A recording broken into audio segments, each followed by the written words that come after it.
Dear students, आज के इस क्वेश्चन में हमको क्या दिया आप देख रहे होंगे बोर्ड पर।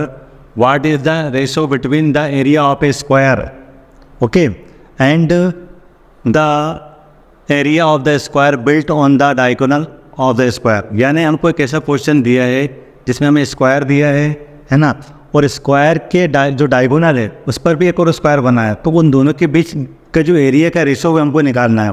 तो इसके लिए हम क्या करते हैं डियर स्टूडेंट, सबसे पहले हम समझने के लिए क्या करते हैं, यहाँ पर एक स्क्वायर बनाते हैं। आप अच्छे तरीके जानते हैं स्क्वायर एक ऐसा डायग्राम होता है जिसमें चारों साइड्स इक्वल होती हैं। ये स्क्वायर हो गया आपका, ठीक है। अब आपको क्या दिया है इन्होंने, इसका जो डायगोनल है, डायगोनल ऐसे में भी बनता है और ऐसे में भी बनता है, तो हम ऐसे में ले लेते हैं। ये इसका डायगोनल हो गया। ये कहते हैं कि एक स्क्वायर है, जैसा कि आप जानते हैं स्क्वायर की चारों साइड इक्वल होती हैं, है ना। अब उसका डायगोनल है, वो डायगोनल पे भी अगर एक और स्क्वायर बन जाए तो वो इस तरह से बनेगा। आप देख लीजिए, हम समझने के लिए बना लेते हैं। मान लो ये एक और स्क्वायर बन गया आपका, है ना, ठीक है। समझने के लिए हमने बना लिया डायग्राम। अब हम इनको एक नाम और दे देते हैं जिससे हमें बात समझने में थोड़ी आसानी हो जाए। मान लो ये ए है, ये बी है, ये सी है और ये डी, और ये हो गया आपका ई और ये एफ।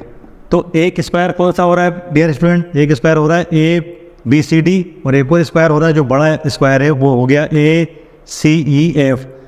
डियर स्टूडेंट्स, आप अच्छी तरीके जानते हैं स्क्वायर एक ऐसा डायग्राम होता है जिसकी चारों साइड इक्वल होती हैं।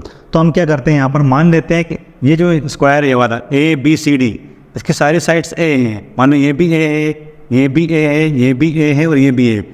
तो आप अकॉर्डिंग टू रूल जानते हैं इसका जो डायगोनल यानी कि ए सी है उसकी वैल्यू होगी आपकी √2 इंटू ए। यानी कि आपको √2 का इंटू करना है, और जो भी साइड आप माने, अगर आपने ए माना है तो ए का उसमें इंटू कर देंगे।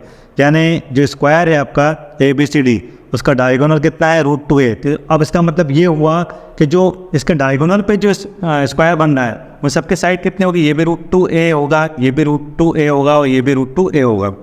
ओके स्टूडेंट्स, तो आपको इन दोनों का रेशो निकालना है, यानी कि ये वाले स्क्वायर का एरिया निकालना है और बड़े वाले स्क्वायर का एरिया निकालना है, फिर उसका रेशो निकालना है। तो डियर स्टूडेंट, आप जैसे कि डायग्राम में देख रहे हैं कि पहले वाले स्क्वायर का क्या साइड है और दूसरे वाले स्क्वायर का क्या साइड है। आप अच्छी तरीके से एक बात जानते हैं कि एरिया ऑफ द जो स्क्वायर होता है वो साइड का स्क्वायर होता है। यानी अगर आपने किसी स्क्वायर की साइड ए मानी है तो उसका स्क्वायर कर देंगे आप, और मतलब कहने का ये है कि ए का स्क्वायर कर देंगे आप, इधर √2a का स्क्वायर कर देंगे, तो आपका दोनों जो स्क्वायर्स हैं उनके एरिया बड़ी आसानी से जाएंगे। मेरा यहाँ पर कहने का मतलब ये है कि जो आपका ए बी सी डी है, यानी कि ए बी सी डी, ये वाला जो स्क्वायर है, इसमें आप स्क्वायर हमारा एरिया निकालेंगे तो वो होगा एरिया आपका डियर स्टूडेंट ए का स्क्वायर। क्यों?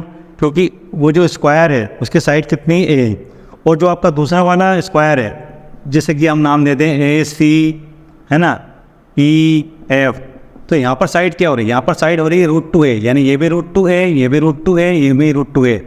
तो इस स्क्वायर का जो एरिया निकालने का फार्मूला होता है साइड का स्क्वायर कर देते हैं, है ना। इसका मतलब ये होगा, ये हो जाएगा √2a, इसका भी हम स्क्वायर कर सकते हैं सन, है ना। अब आपको करना क्या है, हम यहाँ लिख देंगे रिक्वायर्ड, है ना, रिक्वायर्ड एरिया, ठीक है।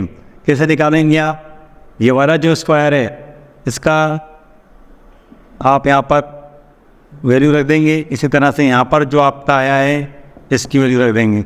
आप अच्छे तरीके से जानते हैं डियर स्टूडेंट, ए का स्क्वायर तो ए स्क्वायर है ही, कोई दिक्कत नहीं। √2 का √2 में इंटू करेंगे 2 आएगा, यहाँ पर ए का स्क्वायर, इस ए स्क्वायर से ए स्क्वायर कैंसिल हो जाएगा, कितना बच्चा 1/2, यानी कि 1:2। बहुत आसानी से आपने बता दिया कि हमारा ऑप्शन नंबर सी बिल्कुल सही है। होता क्या है, जब हम चीज़ों को समझते हैं तो थोड़ा टाइम जरूर लगता है, लेकिन जब हम उसका बेस समझ लेते हैं, हम क्वेश्चन को डायरेक्ट देख के बता देंगे कि इसका आंसर क्या आएगा, क्योंकि हमने प्रैक्टिस में चीज़ों को थोड़ा लंबा हो जाता है, ठीक है, लेकिन जब वो हमारे माइंड में सेट हो जाती है चीज़ तो बहुत आसानी से हम इसको बता सकते हैं। इस डायग्राम के जरिए आपको काफ़ी हद तक बात समझ में आ गई होगी। उम्मीद है आपको हमारे ये वीडियो पसंद आया होगा। अगर आपको हमारी वीडियो अच्छा लगा हो तो प्लीज़ हमारे चैनल को लाइक करें, शेयर करें, सब्सक्राइब करें। Thank you so much for watching this video.